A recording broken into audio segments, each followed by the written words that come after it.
Rotary Club of Mangaluru, Amrita Vidyalayam, KMC ಆಸ್ಪತ್ರೆ ಸಹಯೋಗದಲ್ಲಿ ಮಧುಮೇಹ ಅಭಿಯಾನವನ್ನು ಮಂಗಳೂರಿನ ಬೋಳೂರು ಅಮೃತ ವಿದ್ಯಾಲಯಂ ಸಭಾಂಗಣದಲ್ಲಿ ಆಯೋಜನೆ ಮಾಡಲಾಗಿತ್ತು. ಮಂಗಳೂರಿನ ಬೋಳೂರು ಅಮೃತ ವಿದ್ಯಾಲಯಂನ ಸಭಾಂಗಣದಲ್ಲಿ Rotary Club of Mangaluru, KMC ಆಸ್ಪತ್ರೆಯ ಸಹಯೋಗದಲ್ಲಿ ಮಧುಮೇಹ ಶಿಬಿರವನ್ನು ಆಯೋಜನೆ ಮಾಡಲಾಗಿತ್ತು.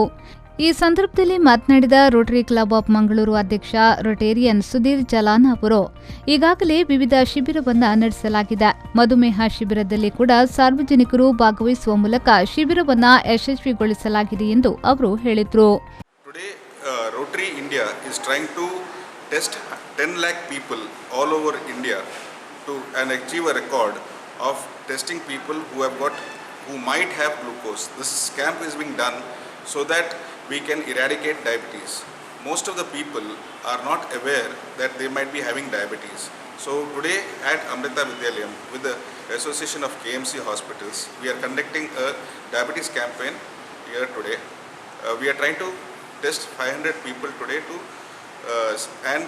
advise them whether they have diabetes or not. This is just a basic random glucose test which we are doing, and we hope that we can guide them and help them in understanding whether they have diabetes or not.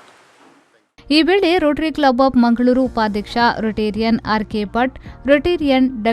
Siddhartha Shetty, Rotarian Madhava ಸುವರ್ಣ ಮತ್ತು Rotarian Venugopal Puthran, ಅಮೃತ ಕ್ಯಾಂಪಸ್ನ ನಿರ್ದೇಶಕರಾದ ಯತೀಶ್ ಬೈಕಂಪಾಡಿ ಸೇರಿದಂತೆ ಮತ್ತಿತರರು ಈ ವೇಳೆ ಉಪಸ್ಥಿತರಿದ್ದರು.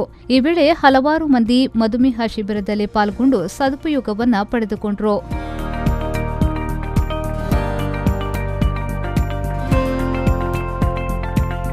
ಶರಸಾಲಿಯನ್, ವಿ4 news, Mangaluru.